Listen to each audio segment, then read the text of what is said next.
Salas. They did it. Thank you for turning on my microphone. It is the GCL Diesel Oil Stream postgame show here on Edmonton Sports Talk. Gazzola, Salas with you. Matt Cassian will be joining us shortly. They did it. They salvage a couple of points on this 5-game Eastern Conference road trip with a 3-1 victory in Carolina. No, Reed Wilkins' prediction did not come true. He was very, very close. They almost went 0 for 5. It did not happen. The Oilers, it was a sloppy game. They had some good moments. They were tenacious, a bit better defensively. They got great saves from Calvin Pickard. And boy, were the Carolina Hurricanes a mess too. There were times in that game. They went 13 minutes in this game without a shot in the first period. Gene brought it up. Louie and Jack were talking about it. But at the end of the day, it's a collective sigh of relief in oil country. Quiets things down, and people can go out and enjoy a nice Saturday and indulge in a lovely Sunday. Text us 780-218-9999. Get into the nasty chat as well. If you're watching on YouTube, like, share, subscribe, all that good stuff. Of course, GCL Diesel, providers of the best diesel engine components around, from turbochargers to injectors, fuel pumps to sensors. They are the critical engine component experts, proud to serve Edmonton and Northern Alberta for over 50 years. Hernan, Salas.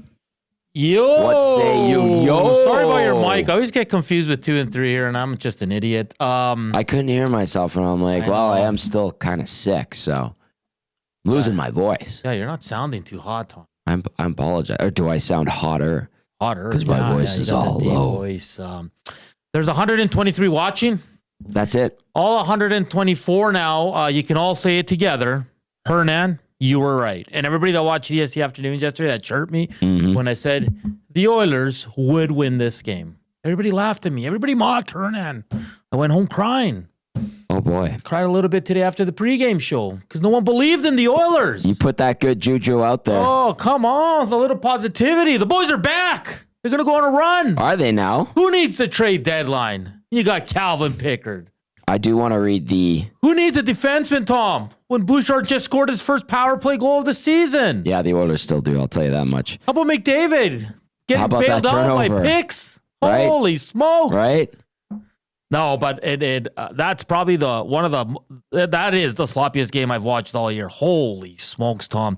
And Carolina, I don't know if they're going through it, but they were awful tonight, Tom. And even in saying that, they had some really good looks in the third period, but they couldn't complete a pass. Like, everything that touched Freddie Anderson was chaos in front of the net. He was shaky, Freddie Anderson. That is just the third time the Edmonton Oilers have beaten Freddie Anderson in regulation. That's ever. Crazy. Hey, good on them, man. 18-2-2 against Edmonton. And the old guy keeps ticking, man. Gotta respect his game, Mr. Corey Perry. Let's get into the game summary and scoring summary as well. We'll get to Matt Cassian, who will be joining us shortly. We'll also take a lot of your texts and your nasty chats as we discuss Edmonton's 3-1 victory in Carolina. The Oilers historically not very good in Carolina. Since the Canes moved from Hartford to Carolina in 1997, Edmonton's record there, this is just regular season, granted, 5-11 with 2 ties all time at Carolina. We're not including the 2006 Stanley Cup final. So they have their 6th victory in Carolina, and they do it in sloppy fashion, but the bottom line is that's 2 points. It's the end of a losing streak, the longest one of the year. Better effort, gutsier performance. No, it wasn't pretty. Puck looked like a tennis ball out there.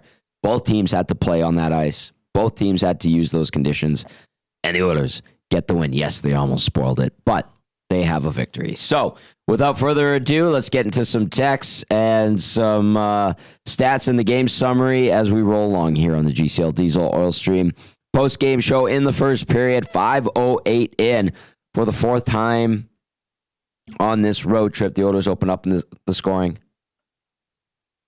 It was just Florida off the top of my head, right, Nancito? Sorry, what was that? It was just Florida where the Oilers didn't get the first goal on this trip. I think you're correct. Okay, so Adam Henrique has his 8th of the year. Not a pretty one.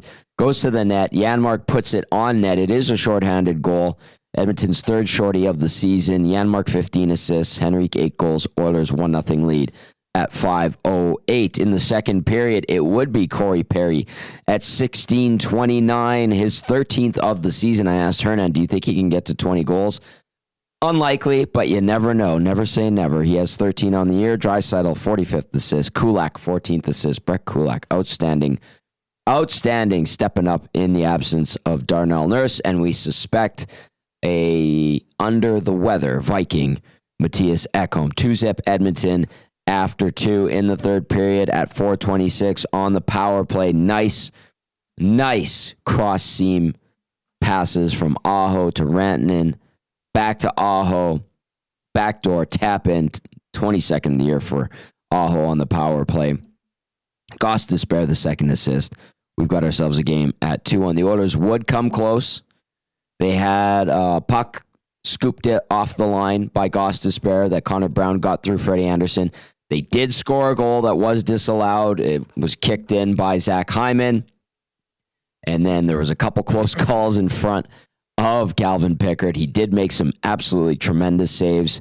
And then eventually, for the first time this season, I can proudly say to you, Oil Country, Evan Bouchard, his 10th of the year with the man advantage. First one with the man advantage of the season.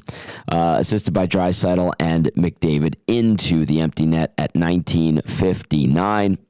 That is a 3-1 Oilers victory. Shots on goal, 36-31 in favor of the Hurricanes. The Oilers win the faceoff battle, 50.9% to 49.1%. The power play 1 for 2 with that empty netter. The PK does give one up, but better in a small dose here. Over the last couple of games, it goes 3 for 4, but still leaks one on the Aho goal. Hits 15-12 in favor of the Hurricanes. Block shots, 15 for the Oilers, 14 for the Canes. Giveaways, 24 for the Oil, 20 for the Canes, and then officially 7 takeaways for Carolina, 4 for Edmonton. But all that matters is that 3-1 Oilers victory, and they are heading on that plane with a little bit of relief, getting set for the Anaheim Ducks, the Montreal Canadiens, and then the Dallas Stars on an upcoming 3-game homestand. Let's get to the turning point of the game before we bring in Matt Cassian to break things down even more. The turning point of the game brought to you by Advantage Sports Medicine and Physiotherapy, where they treat you like the pros. Our multidisciplinary team includes sports medicine physicians, along with highly skilled physiotherapists, strength and conditioning coaches, and massage therapists. If you have a nagging pain you'd like to see go away, book your consultation today at www.advantagesportsmed.ca. I'm going to say it with 47 seconds left. McDavid turnover. Puck goes up the ice. Aho, breakaway, stopped by Calvin Pickard. He slipped by Matthias Ekholm. The pass gets on. Ekholm's trying to do the blind, swipe it away. Aho goes in, goes a little juke to the forehand, to the backhand, back to the forehand.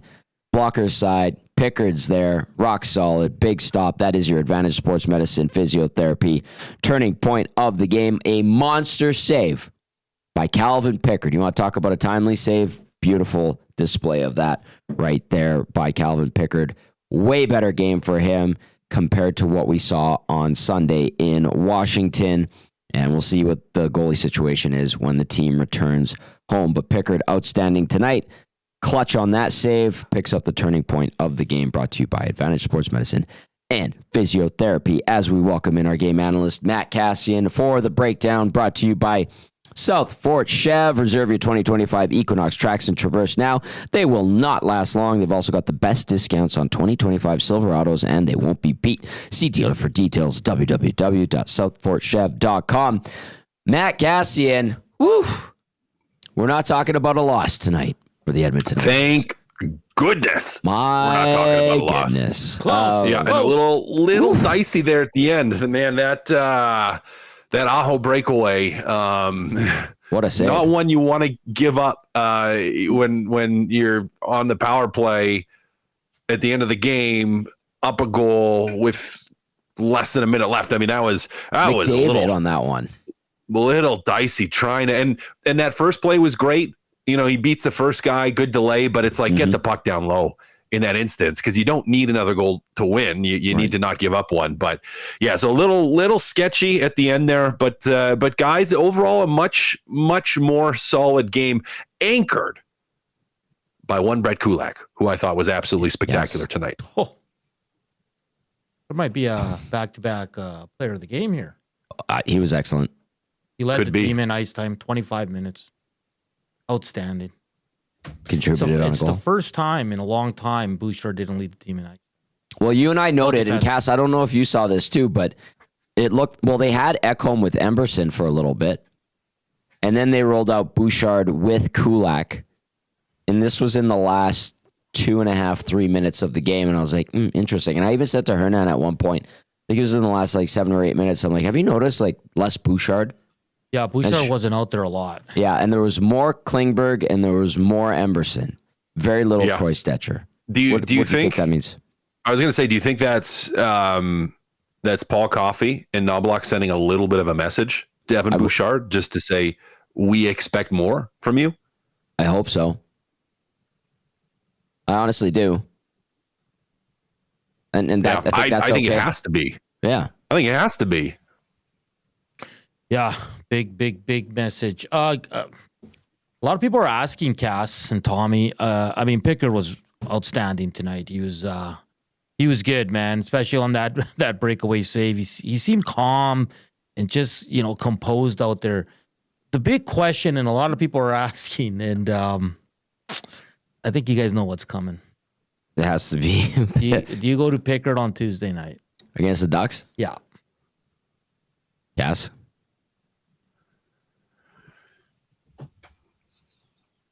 Oof, that's a tough one because he makes a huge save late in the game tonight.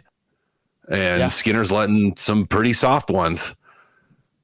Yeah, I think you might, guys. Yeah. I think you have to. But I think that kind of falls in line. If the Evan Bouchard not getting as many minutes tonight was to send a message to Evan Bouchard and to the team about, if you're playing, you're going to play, and we're not just handing everybody everything, it would be the same mindset, right? Like, hey, we want to keep turning this thing around. Pickard played a good game, made a huge save late in the game, didn't let any soft ones in. He might get the start, guys. I'm okay with that. Yeah, I think so. I'm okay with that, yeah. And before I get jumped all over in the nasty chat, and then I want to hear your question, Tommy. Okay, go for it. No, this doesn't mean that I'm bailing on Stuart Skinner, because I know those are going to come. No, this doesn't mean that I think Pickard should be the starter, but they need to win hockey games, and Pickard played a great game tonight, and you should reward the guy. So I would be totally fine with it. And that was my question, essentially. It was very much in line with what you just brought up. Like, could they go back to Calvin Pickard and say, all right, listen, you might have already been getting that start against Anaheim coming back from the trip anyway, but you played so good. We're giving it to you. We'll give Stu the Habs, and then depending on each guy's performance in those games leading up to Saturday against Dallas, we'll reevaluate going into Dallas. Do you think that is a likely scenario? It's potential, as one of my kids made their way out of bed, and so was chittering in my ear, so I only heard half the question. I'm assuming we're talking about, going with the game plan and then playing Skinner again against Dallas. Was that did I hear that much correct? Yeah. So you go back to Pickard on Tuesday, then on Thursday you go to Skinner, and then you evaluate each performance individually to decide who gets Dallas on Saturday. Yep.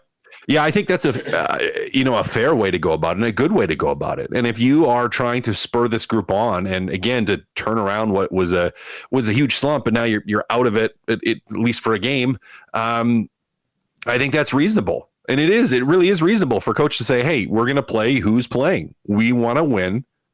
We have to win. And if that means there's going to be a little bit more competition, that's fine. Now, I am a fan of letting your starters start. I am a fan of letting those guys go. But if your team is falling apart, which they have been up until tonight, hey, all bets are off still for the next little bit here till they can right the ship and start stringing games together. Now, let's say Pickard played spectacular again against Anaheim, and then Skinner, and you win, and Skinner plays poorly, but you still win. I kind of go, yeah, you probably would go back to Pickard too. And that's in that instance. I mean, you do the same thing. If the next couple games, whoever's more likely to get you a win, whoever's playing better, yeah, run them. Why not? JJ via the nasty chat says, don't worry about labels. Just play the best man. Xander 333 says, I think Pickard sent a message tonight. I think that's a fair statement. And then Banksy says, Binnington starts Saturday against Dallas. Banksy, if you watched Hello Hockey, you would have seen or heard Friedman and Pagnotta both say don't expect the Oilers to make a move in goal. Yeah, a lot of we've seen the last of Stuart Skinner. I don't think that's no wishful thinking for some of the Oilers fans. But can really quickly, Ace 96. This is a amazing thing. He says, "Well said, Cass. Now we agree." I'm we do. Blown away by that for the first time. Ace 96 agrees. I wonder if Skinner played this game and it was 2-1. It'd probably be it's not good enough. Anyways, we're moving on. No, we're moving on. Let's move on. Pickard was really good, excellent tonight. But yeah, I think a lot of the fans saying roll with Pickard on Tuesday and go from there. Go with the hot hand, I guess, for the big one. Cass, what did you make of some of the guys that had a rough game last time out, which was the kind of the veteran group that many fans wanted one of them to sit out for Savoy, and the Janmarks, the Enriques, the Browns. What did you make of the veteran bottom six guys today? Yeah, well, veteran bottom six, I don't know if we can include Corey Perry in that, even though he ends up being the guy that plays, I think, the least amount of minutes in that forward group today. Well, the penalty killers, for the most part, were better. Was a little concerned with some of the discipline early on where they took more penalties than I'd like early in the hockey game. Some soft calls on both sides at the start. Yeah, too, some right? soft calls, but at the same time, you still have to find a way to stay out of the box. Yeah. I thought they were better. Kapanen, outside of the penalty kill, largely not noticeable. Henrique obviously scores a huge goal. And that does go a long way for a veteran guy that's underperformed this year. To score a big goal in a shorthanded situation was a pretty big moment in this game, and a pretty big moment for him. Outside of that, Podkolzin, didn't really notice him do much, so it wasn't like he was a negative. And I think maybe that's the best summary for most of those guys. Most of them weren't, they weren't players that dragged you down tonight. And that's a huge difference because they have been players that have absolutely dragged them down the last couple of nights. Yeah. So, an unassuming, maybe underwhelming performance, just kind of there for Kapanen, for Podkolzin as well. Henrique, obviously the most noticeable guy with the shorthanded goal, but they got the job done, mostly on the penalty killing, which was a solid thing. So yeah, Hernan, they were better. They were better. That's it. They weren't great. They weren't spectacular. They didn't carry this team, but they were better than they were. I'll give Matthias Janmark honorable mention, but I'm with you, Cass. I thought Kapanen had a pretty bad road trip, to be honest with you. Yeah. He might be out on Tuesday for Savoy. Well, yeah. It should be. It should be. Yeah, I wouldn't be surprised. Yeah. Okay, let's go to this one from Mark, getting the speculation. Mark's just wondering. He texts in, Stan Bowman's former team has 4 goalies now. Soderblom and Knight would be the only ones of interest for the Oilers. Interesting. Says Mark. They're not getting a goalie, Mark. Yeah, with unless if you're watching us or listening and you missed this, Seth Jones to Florida for Spencer Knight in first rounder, and I think there's another pick going there with 25. Is it 25% retained, Tommy? I think it's 7.5. There was a percentage of it, yeah. Yeah. So Seth Jones just, what a decor there in Florida, but a good move for them. My goodness, man. Yeah. Very aggressive. Scalding Gord says, told you, Tommy, if I predict an Oilers loss, it's usually a good omen. And then Scalding Gord's like, I'm just going to toss this grenade. Skinner would have had a shutout. Well done, Scalding Gord. And he put a Abe Simpson Hellraisers or the Fighting Hellfish or whatever, tossing the grenade in World War II gif in there. I just thought it was funny, so I wanted to get to that. All right, keep those texts coming in. 780-218-9999. Liquid Beavers saying, Hernan, did Tommy smoke a pack of darts after the pregame show? It feels like it. Your voice just got... it just went away, man. It just completely went away. Okay, Cass. If you're looking at this game, the elements, if you're the coaching staff, that you build on going into Tuesday against Anaheim, because, I mean, I don't feel like there's a ton, but what things do you think they'll be like, okay, good? Well, you won the hockey game. That's a check mark. Sure. I think you competed. That's another check mark. Huge check mark. That's good. You were better in the neutral zone today. You weren't perfect, but you were better in the neutral zone today. Still had a couple of those blunders around the blue line in the offensive zone, a la McDavid at the end of the game. Not like you're going to call him out, but there still were a few of those. So there were a few check marks that you're going to hit on this. Now, I think because there has been so much negativity, because they have played so poorly, I do think from a video standpoint, this is going to be one where you're doing the positive reinforcement when you're heading into the week. You're going to be looking at the things you did well. Those are going to be the primary examples where it's largely, and maybe because there hasn't been much of anything that's been good. No. So it's not like they've had like video sessions where they can be like, here, this was good. This was good. This was good. I think you're digging into what positives you can here, which again, there were more, and you're trying to build up a little bit with those. First regulation win since January 27th. That's crazy, eh? Well, that is crazy. Short month, 2 weeks off. They won the 2 games. They had a bad month of February, obviously. Just the 2 wins, and they were both in overtime, and they were on back-to-back nights in St. Louis and Chicago.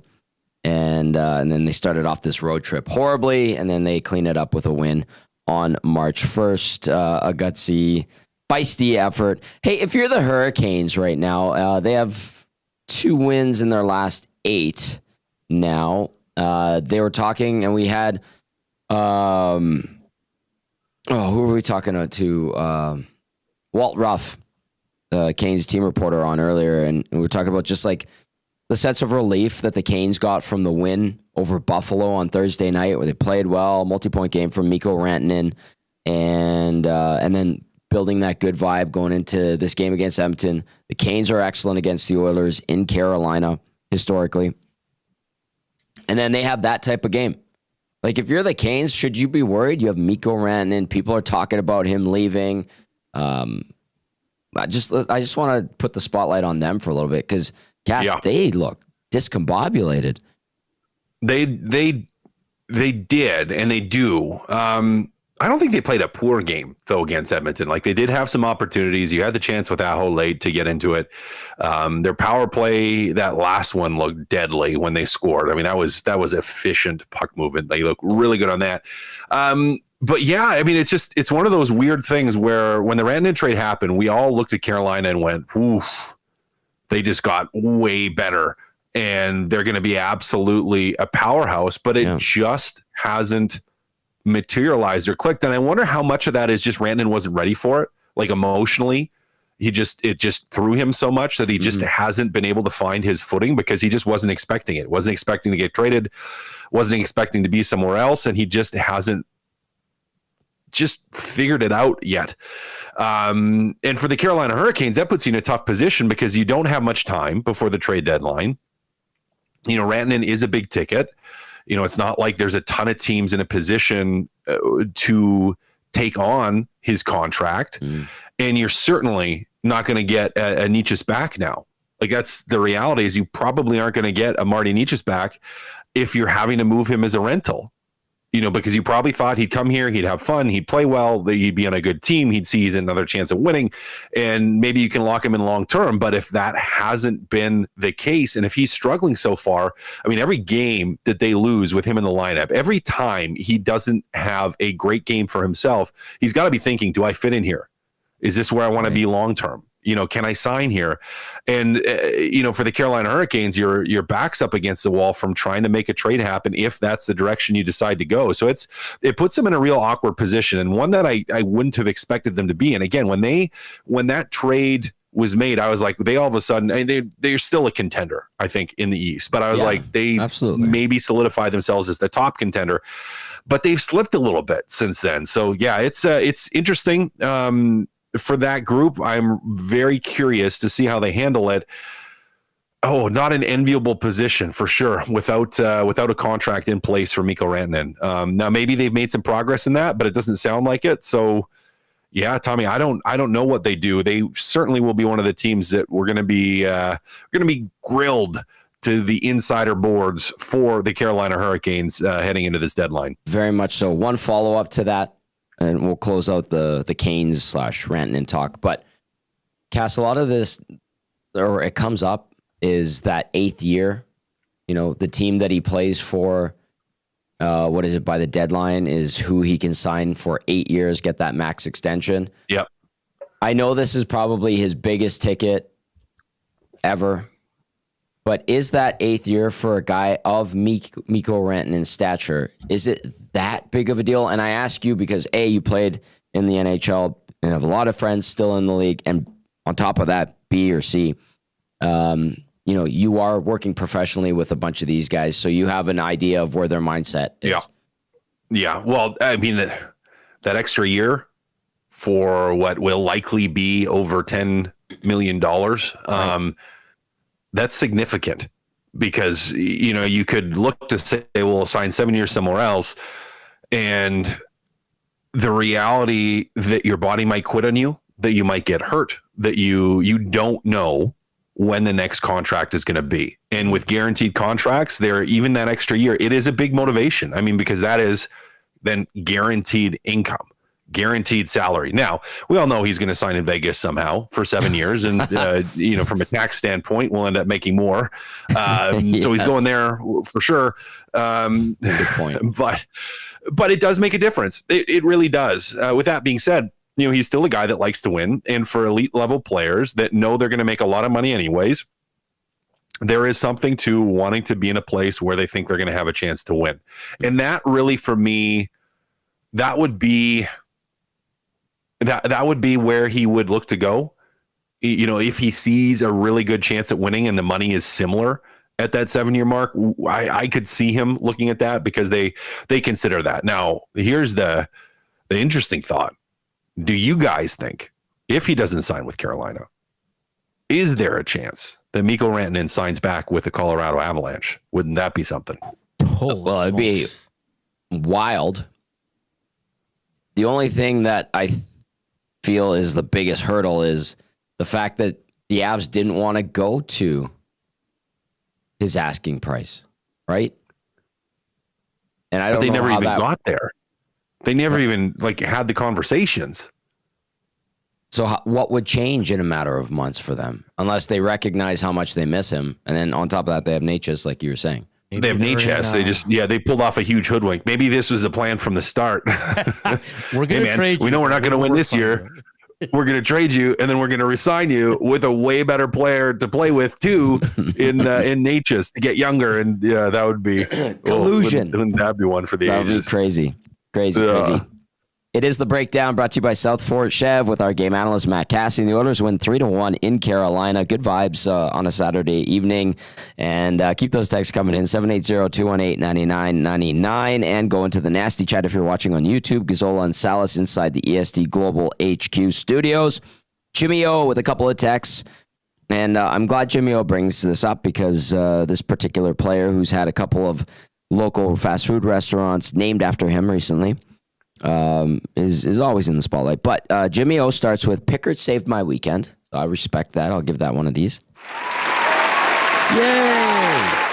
Happy to hear that, Jimmy O. And he follows up with, McDavid seems to be secretly injured after that speech he went on in the playoffs, combined with the fact he is the captain. Is he being selfish and stupid for not sitting himself down? So I don't think he's hurt, guys. No. I just think he's having a bad stretch. Yeah. What do you say, Cass? What do you say, Hernan? Yeah. No, I don't think he's hurt either. I don't. Like, what have we seen that would make us go, I think he's hurt? Like, because there's still moments where he's and terrible defensive numbers. Okay. That's what Jimmy O is going off of, I think. I know, but show me on the ice, moments on the ice, because, this is for you analytics, stats, numbers, that helps us explain, okay, he's been playing poorly. But now we have to go to what we see to say, okay, now let's look at the physical evidence outside of the numbers to see from an injury standpoint the why. Because if he wasn't able to be explosive ever in the offensive zone, and that was causing turnovers, if he lost a step in the defensive zone and that was causing defensive breakdown, we would see it. Mm-hmm. If he was struggling and if we saw him grimacing on the bench, if we saw the evidence physically of him being injured, then I say maybe there's something to that. If we could hear in his voice, like we've heard from Matthias Ekholm, that he's sick and his body is recovering, then again, that's evidence that's going to support that he's hurt or that he's injured or that he's sick or whatever. Mm-hmm. I don't think that's the case. I think, as you said, Tom, he's just struggling. He's just struggling. For him. Yeah. Which is rare for him, but yeah. He's dashed 12 in his last 7. He'll be home for the first time since February 7th. He probably just needs some home cooking. We'll get home tonight. And because Cass, you make a good point. Like today, he had some shifts where he was flying. Yeah, he was doing his what he does in the offensive zone when he's circling the whole zone looking for somebody. And so he doesn't look injured. He's just off right now. And then maybe getting home and like one of our nasty said, Steve, he misses his dog, so he'll be good to go on Tuesday. Yeah, it's good for the soul.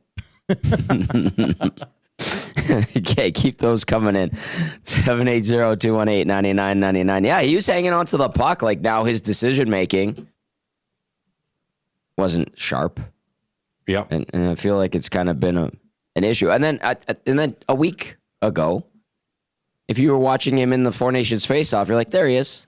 There's the best player in the world. Yeah. So that's why I don't think that there is an injury there, Jimmy O. And like he's got those bursts. He takes off with the puck. It's not flowing with him right now. Well, mentally, he's making mistakes.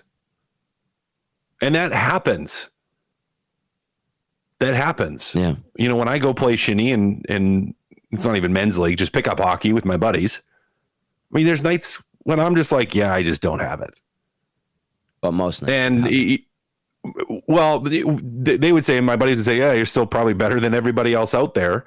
And it's like, well, yeah, but I know that I just don't have it. And it's just not as clean. My mind isn't working the same. I'm not as sharp. The things I'm trying to do, you can't execute how your brain is trying to tell you to execute. And it's just not working. And that's normal.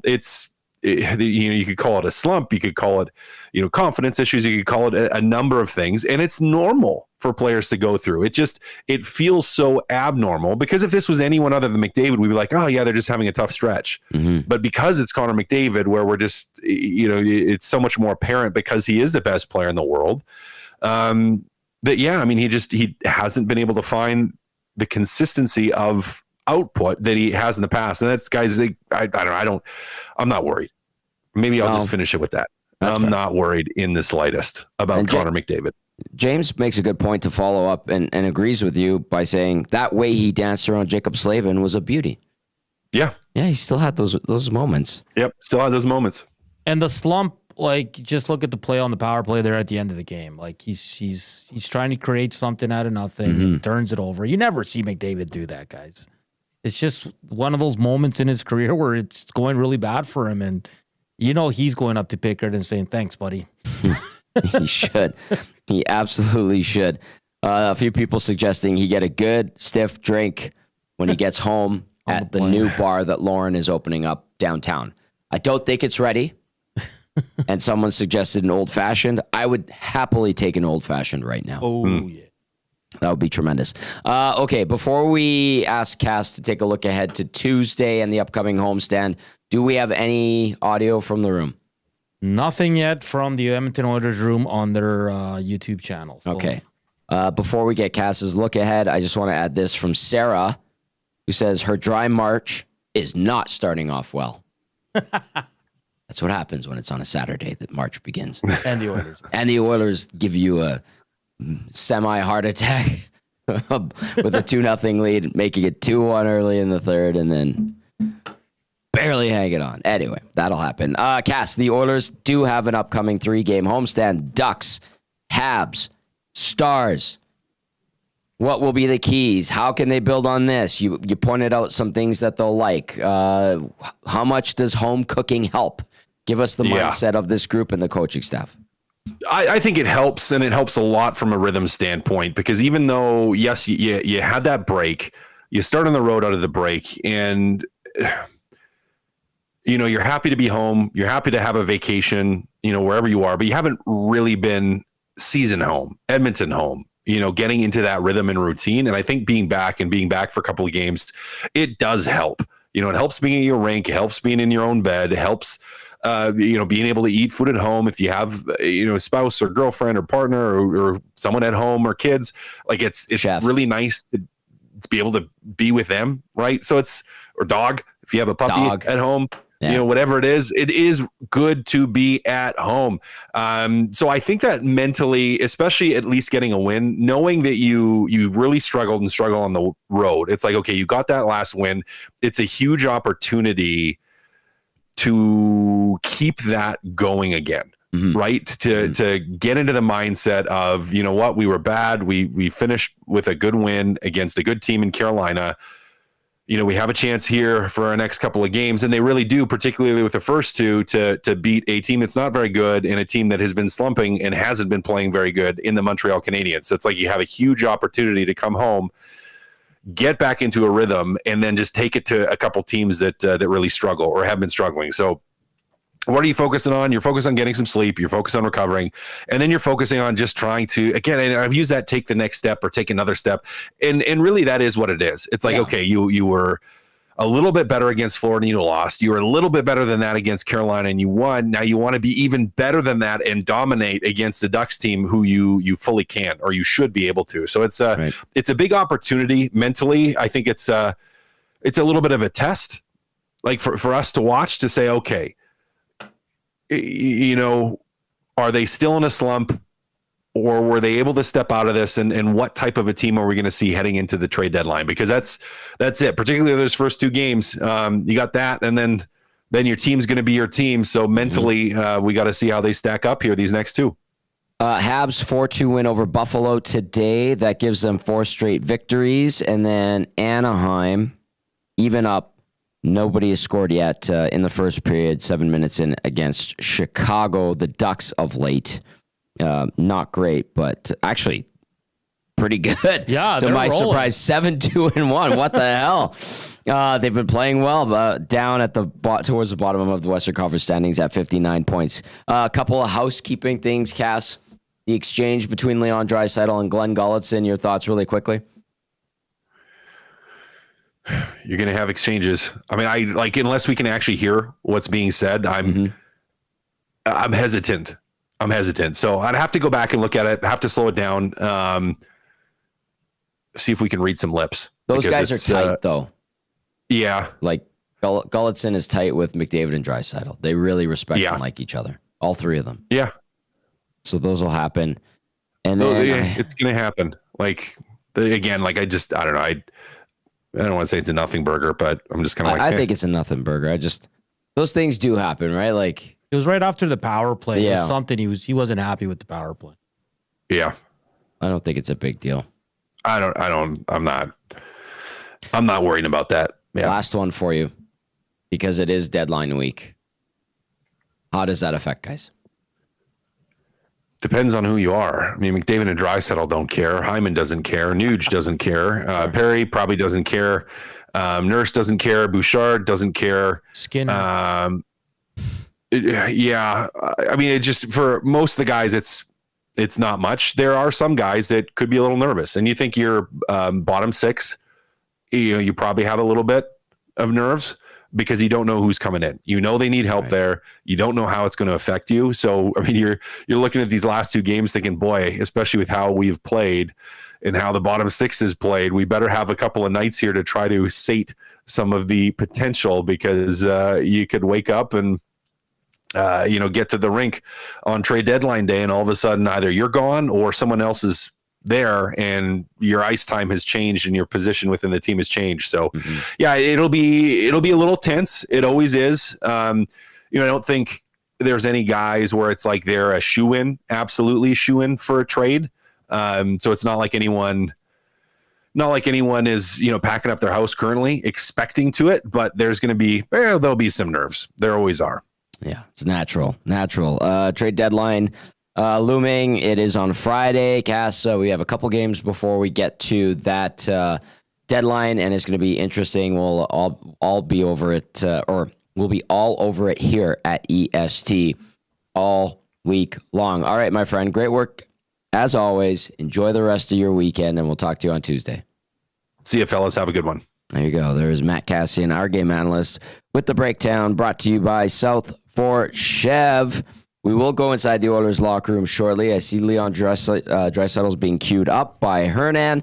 Seeing some texts in the nasty chat that I'm laughing at. You guys are funny, having a good time tonight, and understandably so. I'll go to the inbox, 780-218-9999. Bronx the Boilermakers says, McDavid misses his cat a lot more. I don't believe he has one.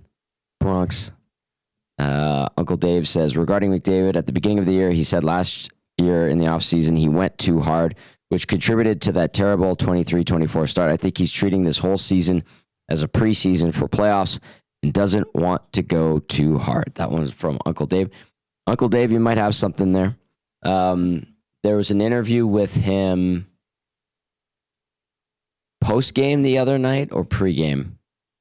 And someone was asking about personal accolades, and he just said, that's not the focus. We're here to win the championship. And so there might be some merit to what Uncle Dave is saying. And not to say he doesn't want to perform and give this team the best chance it can to win and be victorious. But maybe a bit of a shift in how he goes about expending that energy. And then going full McDavid supernova in the postseason in the hopes of a Stanley Cup victory. That might be something. Larsy says, evening, boys. Am I seeing a start to charge with Latino Heat and Cass looking good? You guys got your charge going? I don't think this is charge, is it? No. What do you think? That's a beard. Yeah. No. Charge is, no. I know we got to end the stigma, but it's just not, No, Tom. Yeah, a lot of people happy. They should be happy. It's a relief. It's great. They got it out a win. All right. Gazzola, Salas with you. Text us, 780-218-9999. Get to the nasty chat as we roll along. We're going to go inside the Oilers locker room. Let's hear from Leon Draisaitl, who helped his team to victory in a 3-1 win in Carolina. Of at least closing out this road trip with a win, and maybe just talk about the matter that you guys were able to do that. Yeah, it's a big win for us. Obviously, we've been struggling a little bit, and couldn't find our game for a while there. And the last two nights, I thought were better. You could see it trending in the right direction in Florida, and then tonight was a really good effort by us. Some things to clean up always, but good effort by us. How about Calvin Pickard all throughout the night, especially in the late stages of this one? Some clutch saves down the stretch. Yeah, he was great. He gives us a chance to win every night. I think everybody in our room loves him. He's just a great teammate to have, and we love playing for him. So, yeah, he was great, especially obviously that breakaway late. You didn't make it easy on yourselves with that late breakaway. One last chance just for fun, or it was hard, obviously you're not trying to do it, but you're in control. Really I know. Just yeah, I mean, that's obviously something that we would like for not to happen, obviously, especially having an extra guy. So maybe just a bit of a misread or a breakdown, but sometimes those happen, but obviously in the future you try to avoid those. Leon, what were some of the details that you guys were able to take care of that maybe we didn't see as much early on this week? Yeah, I think our work ethic, our hunt towards the puck, our details in terms of stopping on pucks and making hard plays. It's a man's game in here every time. This team plays hard, and we knew that coming in. And if you're not ready for it, they'll run you out of the building. So we were ready for it and played a good game. All right, there you go, Leon Draisaitl. Yeah. And we laughed. I just love how he is. Like Leon, you can tell he just doesn't care anymore. He's just, sassy a little, sometimes, brutally honest. We've seen that from him a few times, but yeah. I mean, but what are you gonna say? But it's like, hey, why are you guys giving up a breakaway in the final? I don't mind it. It's like, well, why are you doing that? Like, well, one guy who might be the best player in the world tried to do a little too much, and he's fighting it a bit, and almost bit them in the butt. But big save by the goalie. Calvin Pickard was excellent tonight. 35 saves for the Oilers. Netminder picking up another victory. That gives him 15 on the year. His record is 15-6. So a good night for Calvin Pickard. Let's go to Adam from Lloyd texting in. Says, woof, that was a slog of a game, boys. You could tell it was two teams struggling, playing each other. Oilers make empty net goals look like they are the hardest ones to score. Pickard was solid tonight. Lots of give a blank and urgency in his play. I hope Skinner picks up some of that. Man, is Corey Perry a stud. Load Jay Skinner and Arvidsson in a rocket and launch them into space. They didn't ruin my 4 Alley Cat Apricot beer buzz tonight, Tommy. Woo! Time to hit the showers. Have a hot toddy for me tonight, Tommy. It'll make you feel better. Hot toddy would be great, Adam. And use a loofah when you take a shower. I saw Sarah. She's like, I got a new loofah. I used my loofah after hockey yesterday. Very thorough, clean. Arvidsson, by the way, you and I were watching that game, Hernan. Mm-hmm. And what did we say to each other when Arvidsson finally had a shift later in the third period? We didn't even notice him. It's like, where was this guy? Oh, there he is. Yeah, and the lines got kind of thrown all around after for a bit there. A lot of penalties, so you didn't get to see Skinner, Arvidsson, Draisaitl a lot tonight. But Arvidsson's gotta find a way here to start making an impact. And like we were talking about how a lot of these vet guys won't sit out, but I think it's getting pretty damn close to one of them. Like I don't see Adam Henrique, Connor Brown, just because of the type of players they are and not having them last year and knowing what they can bring. But I think right now, if you were to pick, 2-3 guys that could sit out for Savoie, I think it's Kapanen number 1, Arvidsson number 2.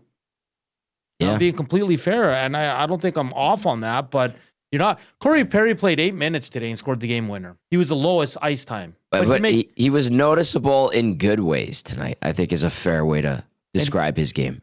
Like, Tom, I think that, he makes an impact, and that's all you can ask for. Like, that's like Victor Arvidsson.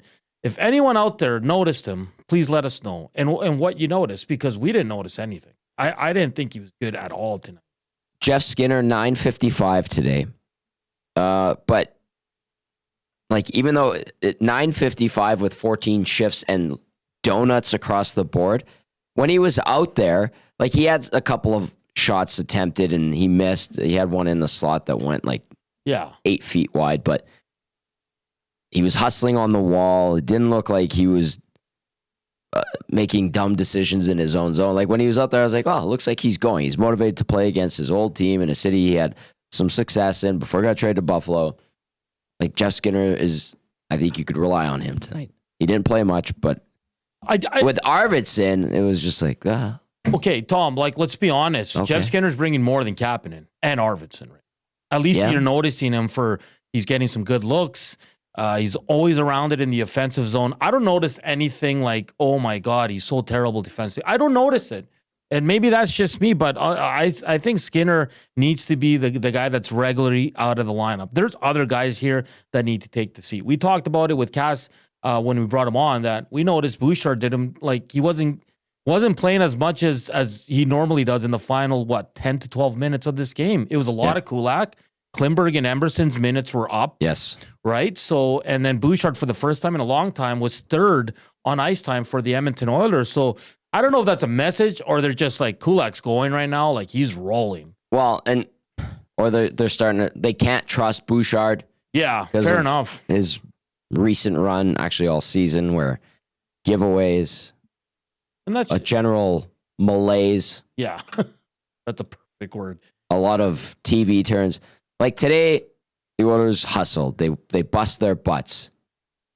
They worked hard. And they worked hard. It was a sloppy game, more on Carolina's side. And that's why it made it look sloppy for the Oilers, because pucks were all over the place. Everybody was swinging. Everybody was like falling over each other. Yeah. Like but I thought it was more Carolina. It was them doing that. And the Oilers just obviously took part in it because they're right there, right? But I thought Carolina was, and even though Cass made a good point, they had, like, Jack Roslovich missed a wide open net to tie the game. Yeah. Right? They still had their looks, but they were very sloppy. Their first 3 power plays were awful, Tom. They couldn't even get a pass together. No. But then they connected on one, which was a beautiful feed from Ranton. Absolutely beautiful. But yeah, it was a lot sloppy for Carolina that made the Oilers kind of look a little bit sloppy, but obviously one of their better games on this road trip. You get home tonight, Tom. Yeah. And then you get Sunday off. You're back at it Monday, but you're at home for 3 games. And yes, I think there is going to be some easy players on the Oilers for sure, 100%. So I'll ask you that, Tom. Like, I know we're going to break it down Monday and every day of the week going forward up until Friday. But Tommy, what's your gut telling you right now with the Oilers? Will they get on this early, or are they going to wait till Friday? Okay, so again, and you know what we should queue up before the end of the show too? I know Friedman mentioned something, but he went more in depth on the Kane stuff on our show, Hello Hockey, earlier. If we could bring that up at the end of the show. Sure. Natso. But listen to Elliot on Hello Hockey with Belzy and myself today. You can go back and watch it or listen to it on a podcast form. He said that Kane has submitted his 16-team list now that his no trade clause is modified, and that he thinks that Kane's intention is to want to play regular season games leading into the playoffs so that he can be an impactful player for the Oilers in the playoffs. And that, if that happens, obviously that limits what the Oilers can do at the deadline. Yeah. You want to play that now before Knoblauch? Because I see you getting it ready. Yeah, just give me like 10 seconds. Okay, we'll do that. So Elliot discussed that, and that's why I've been saying is, like, they don't really know. Yeah. That people, how do they not really know? Well, the guy's still rehabilitating a plethora of injuries. The fact that he's skating is a good sign. He's here. He's with the medical team. They're probably developing a better sense of where they're at. But now the next couple of days, and you're going to hear Elliot say it, is going to be crunch time for Oilers management and the brass. So here, if you didn't catch it earlier on Hello Hockey, we had Pagnotta and we had Friedman on. It was a trade deadline, like teaser show. It was awesome. They talked about way more stuff. Pagnotta dived into expansion, but here's Friedman on Kane, and he said it on here, Hello Hockey, before he did on the broadcast tonight. I want to ask you about the Oilers. Obviously, Evander Kane was supposed to let the Oilers know his situation, or at least they were supposed to figure it out. Have you heard anything on that? Well, the first thing I'll say about this, I think I've tried to figure out kind of what's going on here with the timeline. And I think that the thing about Evander Kane that everybody has to realize here is that he wants to play. Mm-hmm. And like, this is a guy, and he was hurt at the end of last year, obviously, and he didn't play the last few games of the Stanley Cup final. And I think that I've heard, and I will stress this, I have not spoken to Evander Kane directly, but I have heard from some people I trust that is uppermost in his mind, that he wants to prove that he can be a factor in the playoffs for the Edmonton Oilers. And I think one of the reasons that he has maybe been resistant to not playing before the playoffs is because he wants to show at the end of the regular season that if he can get on the ice, he can be helpful to the Oilers. Mm-hmm. So I think that's the issue here. I think Edmonton would love it if they could hold him out until the playoffs start, as long as, the timeline's close enough. I think that Kane would like to prove his worth to the team. That's issue number one. I think, as you guys know, also his full no trade expired last night. Yep. I believe that a list was submitted to the Oilers indicating where he'd be willing to go and where they can't trade him without his permission. Nobody will confirm that, but I believe that's happened. And I think that is now, over the next couple of days, I think that is now the number one thing the Oilers are going to try to figure out, which is, depending on the timeline, what the market is for him. If they do decide they have to trade him, I think that's where we're looking at here. I think they're doing their due diligence to figure this all out between timeline and what their options are. And because I do think whether it's LTIR or anything else, I think they want some flexibility. So that's what they're going through now, is to figure out what is the best way to maximize their flexibility. There you go. There's Elliot Friedman from today's edition of Hello Hockey. You can watch it on YouTube, and you can go listen to the podcast version of the show. Great show today. Myself, Belzy, and our boy Benny Thompson with Elliot Friedman and David Pagnotta. They go into it more. Pagnotta and Friedman go around the league, giving their thoughts, some of the things they're hearing, and then that was the juicy part of the Evander Kane scenario. So that'll affect the Oilers at the deadline. I think the target is still a solid defenseman. Not going to give it I'll give this one away. Pagnotta brought up David Savard again. And it doesn't excite Oilers fans. It doesn't tickle their fancy, but they need a solid, reliable defender. If they could find someone, maybe it is him, maybe it isn't. That's what I think the target will be. And then a depth forward who has some sandpaper. That's what my thought is. But the key is, where will Evander Kane be health-wise? When can he play? Before the end of the regular season? Does he want to? Or does he want to wait till the playoffs? And the league does investigate those things, by the way. Okay, I highly recommend that episode. Check it out on our EST channel on YouTube, and then wherever you get your podcasts, you can go back and listen to it. Let's get to Chris Knoblauch, and then we're going to get to the player of the game with Hernan, and then wrap up with some text right here on the GCL Diesel Oil Stream post-game show. Here's the head coach following his team's 3-1 win in Carolina. Details that we saw from your group tonight that we maybe didn't see as much early on this week. Well, I think the last two games we did a much better job of digging in and competing a lot harder. The battles that we won were a lot better than we had in the previous three games. Tonight we were able to keep the puck out of the net with Picks making some big saves, especially in the third period, where you got a fragile team, and when you have a lead late in the game when you haven't won for a while, you tend to shrink. You don't want to make a mistake, and then ultimately you just end up defending all the time, and just allows the other team to get more chances. But I think that game will be very important for us to build some confidence. It's a long flight back. Can you maybe talk about the importance of ending this road trip on a high note and returning home with a few more positive vibes? Absolutely. That would have been a long flight back if we would have lost that. But I think a lot of guys, they should feel good about themselves because they worked hard, and getting a win out here. Obviously the road trip isn't to our standards how we wanted them, obviously with the wins and losses, but it was nice to get this one tonight. What did you make of the last couple minutes of the Aho breakaway? And then Leon, I think, off the crossbar, and then you do get one, but it was quite a wild finish. I'll remember that we got a power play goal, which was nice that we got one tonight. But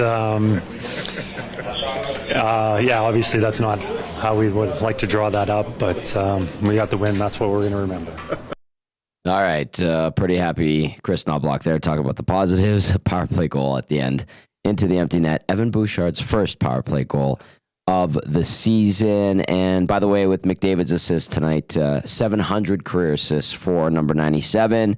He becomes the third fastest player in NHL history to reach 700 assists. So another feather in his cap. Nanso, you ready for the player of the game? I was born ready. You were born ready. You didn't sound so sure off the top there. Damon Bunting presenting the player of the game. He's a consistent top-producing realtor in the greater Edmonton area and has been for over 17 years. He and his team would love to help you find that right home or make the move from your current home. He is community-driven and understands what it takes to make a difference in our city. Check him out, DamonBunting.com, or visit his Instagram at DamonBunting Real Estate. Without further ado, Hernan, the Latino Heat, take it away. Yeah, the NHL's stats are down, so I'm going to do my best. Two guys obviously deserving, but for the first time this season, I'm going back-to-back, baby. Brett Kulak was outstanding tonight. 1 assist, +2, 25 minutes of ice time to lead the pack. He's been outstanding since Darnell Nurse has been out of this lineup. Honorable mention, obviously, Calvin Pickard with the big save at the end to maintain it 2-1 for the Edmonton Oilers. But Brett Kulak, a guy who doesn't land on these player of the games too often, right, Tommy? Doesn't do a lot of media, doesn't get a lot of love, but I think we gotta own it and give it to him in back-to-back nights. I know the last game was a loss, but he was outstanding again. So, Mr. Brett Kulak from Stony Plain, yes, Damon Bunting, player of the game for the agency. Look at you doing Pickard dirty like that. Oh, God. I know, I'm kidding. Good job, Hernan. Okay, we got a few texts to wrap things up. Fergie's Prostate says, Tommy, I love your jacket. It's styling. Thank you. It's from Modern Measure. Go see Jared and Richie. Those guys, the great stuff over there. So highly recommend the boys over at Modern, and great to have them on board as partners of Hello Hockey. Adam from Lloyd says, I noticed Arvidsson only fell over once tonight, Hernan. Well, he was barely on the ice. That's why. He didn't play a lot. Only 10 minutes. That's right. That's right. All right. Thanks, Adam from Lloyd. That one's good. Timber Woodsman says, when was the last time Kane's game was actually good before the wrist cut? Well, no, he was one of the few guys last season when the team was awful that was actually playing really well. And then his game slowly, and he got hurt. He was hurt for a while, obviously. Yeah. But he did get off to a good start last year, and he was one of the few guys that came out of the gates respectably. Okay, this one says, Tommy and Hernan, superb. Pickard, positives. Perry, Klingberg, Kulak, iffies. Brown, Jay Skinner, negatives. McDavid, awful. Nugent Hopkins, Arvidsson, thoughts. Mike from New Brunswick. Can't disagree with that. I actually thought Nugent Hopkins was moving his feet well tonight and was good with the puck. McDavid was fighting it, obviously. What else do you disagree with on that one? No, I said I agree with. Oh, you agree with that one? Arvidsson, bad, yeah. Arvidsson, Nuge, not really noticeable, and Klingberg played more. Yeah. I thought he was all right. He broke up a couple of not really cycles or anything like that, but I thought he was solid in his own zone tonight and made some good outlet passes. Avro Arrow says they're trying to pump and dump Arvidsson. That's why he continues to get top 6 minutes. The Avro Arrow. Well, tonight, Avro Arrow, I believe they. Oh God! Why does the NHL website does that? Why do they take the I stats? never agree with that they're showcasing players. I don't think so either. If you're showcasing him tonight in his road trip, I mean, you're pretty much you're doing yourself a disservice. Do you want a 7th rounder? Yeah, it's not showcasing. It's just they like Arvidsson with Draisaitl, and I mean, he only played 10 minutes tonight. 10, 11, 14 shifts, like you said. Yeah. 1 attempt blocked, 1 missed shot, 2 giveaways, 1 block shot. He wasn't out there late, so. And again, the lines went into the blender with all the penalties and all that, so it was hard to get a gauge on what line he was on and who is he good with. But I didn't notice him, Tom. We saw him in the third period take a shift, and we're like, holy, Arvidsson's here. Yeah, so. We're like, well, there he is. All right, he's playing. Conroe, Texas says, Tommy, my wife grows her own loofah. I'll pack some up and send it to you. On a related note, let's get Savoy some ice time down the stretch. I think he could have played tonight more effectively than a guy like Arvidsson, than a guy like Kapanen. Certainly. Library Pat says, best thing about the early starts is an early post-game show, TG Cassian the Heat, and a W for the Orange and Blue. Even better from Library Pat. And Bronx the Boilermaker says, Leon is not afraid of any questions anymore. And then Sean, I like how people have a sense of humor tonight, which is great. They're happy about the win. Sean says, so is Nurse holding Kulak back? LOL. I'm just kidding. Nurse is also having a better season this year. Positive vibes only from Sean and Shaggy in St. Albert. We will give you the final word on this post-game show. It says, glad Hernan was right. Reed was wrong. And as the Fonz would say, I was too. I hope I did that right. I'm rarely wrong, Tom. People need to start noticing. Pickard saved them, made sure the second goal did not get by him. Not sure if Skinner would have done the same. How the heck do you allow a bleeping breakaway against while on the power play, while leading at the end of the game? Oilers barely held on to win this one, but I guess a win is a win, especially to end a long losing streak. This win means nothing if they don't show up in the first game back at home against the Ducks. They need a comfortable win. Shaggy in St. Albert. Boom. That's going to do it. What a neat and tidy post-game show. I'm going to go smoke some more cigarettes, obviously. Yes, let's go for some darts. Let's go hack some darts. The Oilers win 3-1 in Carolina, 1-4 on this Eastern Conference road trip, and they're right there in the mix with the Vegas Golden Knights in the Pacific Division standings. They do have the LA Kings on their heels. Edmonton now at 74 points through 60 games. The Kings at 70 through 58. The Oil, two back of Vegas, having played one more game. They're back in action on Tuesday. We begin trade deadline week. It's going to be a busy one. 7 o'clock start on Tuesday night. We're on the air right after the Reed Wilkins show, 6 p.m. Myself, Cass, and the Latino Heat, Hernan Salas. For Hernan and Cass, I'm Tom, saying have yourself a great weekend. Ciao for now.